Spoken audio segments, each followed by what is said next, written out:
yang yang pada menit ke-21 sampai menit ke-40.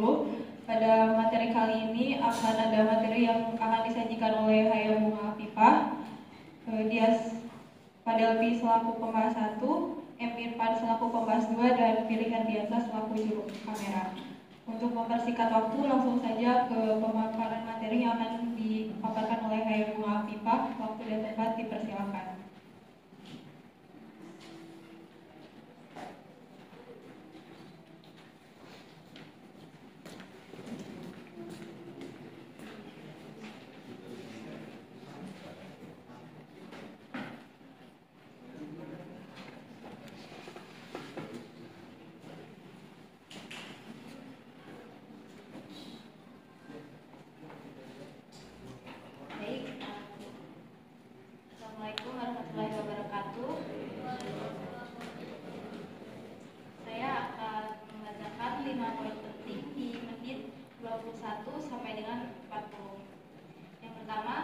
Masyarakat dapat mendapatkan pembelian tanah secara adil.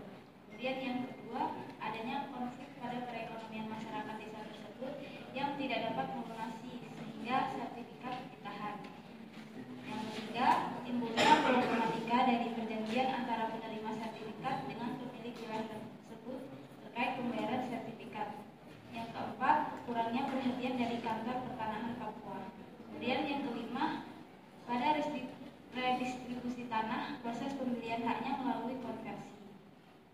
Sekian pemaparan 5 poin penting yang ada pada menit 21 ke menit 40. Terima kasih kepada Hayabunga Afifah yang telah memaparkan materi. Selanjutnya, Dias Padelvi Ramadan selaku pembahas 1, waktu dan tempat dipersilakan.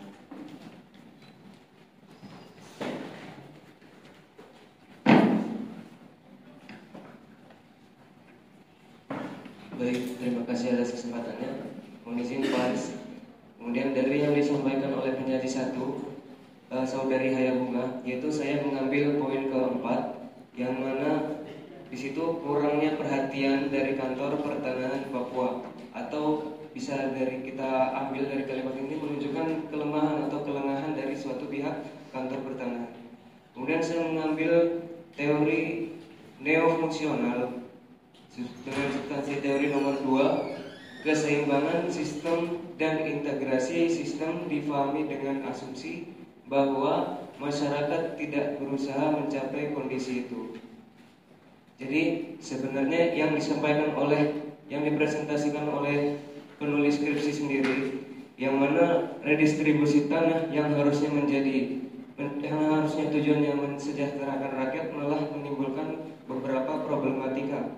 Di antaranya permasalahan masyarakat hukum adat yang tetap menahan sertifikat tanah yang akan diredistribusikan, sampai mekanisme peralihan dari objek redistribusi tanah tersebut dari tanah ulayat menjadi tanah negara menimbulkan ketidakyakinan terhadap masyarakat. Kemudian dari sosialisasinya juga hanya beberapa masyarakat saja, sampai menimbulkan di masalah ekonomi masyarakat setempat karena tidak mampu membayar sertifikat tersebut. Jadi pertanyaan saya, maka bagaimanakah respon dan tindakan yang seharusnya diambil oleh kantor pertanahan setempat selaku pihak yang lebih mengetahui tentang pertanahan dan bahkan menjadi pelaksana kegiatan tersebut? Seperti itu. Terima kasih kepada Dias Padelvi Ramadan. Selanjutnya Hayabunga Afifah dipersilakan untuk menjawab. Jadi tindakan yang perlu dilakukan oleh kantor pertanahan selaku pelaksana, yaitu yang pertama, mereka harus memastikan bahwa proses pendaftaran tanah dan transaksi dilakukan secara transparan dan mudah diakses oleh masyarakat. Ini berarti menyederhanakan prosedur administrasi dan membuat informasi mengenai tanah seperti status kepemilikan, batas tanah tersedia untuk umum. Kemudian mereka juga perlu melakukan mencegah sengketa dan penyalahgunaan, serta memastikan bahwa semua pihak mengikuti aturan yang berlaku. Selain itu, kantor pertanahan harus menyediakan layanan yang responsif dan membantu masyarakat dalam menyelesaikan masalah terkait tanah dengan cepat. Dengan cara ini, mereka dapat mengurangi konflik dan meningkatkan kepercayaan masyarakat terhadap pengelolaan tanah. Terima kasih atas jawabannya. Selanjutnya pembahas 2 yaitu Emir Waktu dan tempat dipersilakan.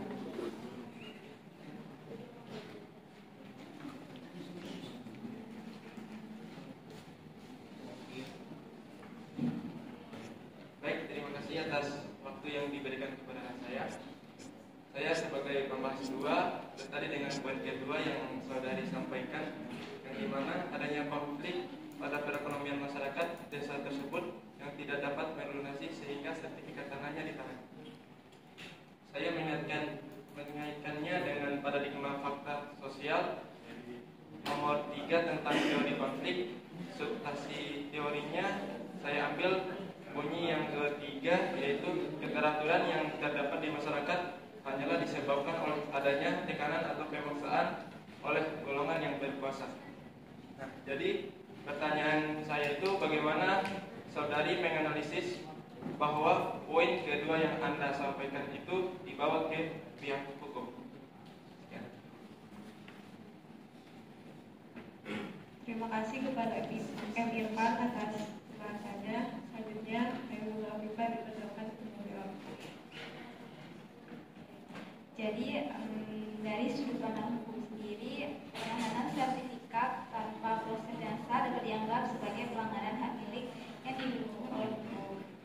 Sertifikat tanah adalah dokumen resmi yang menunjukkan kepemilikan sah atas tanah, dan penahanannya tanpa persetujuan pengadilan atau tanpa mengikuti prosedur hukum yang benar bisa melanggar hak hukum pemiliknya.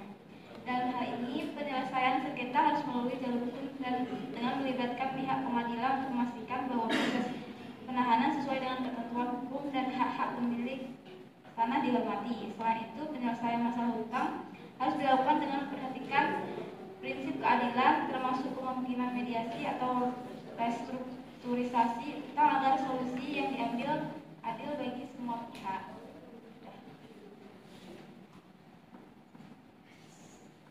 Terima kasih kepada para pembahas, penyaji, dan juru kamera yang telah menjalankan tugasnya. Sekian dari saya. Wassalamualaikum warahmatullahi wabarakatuh.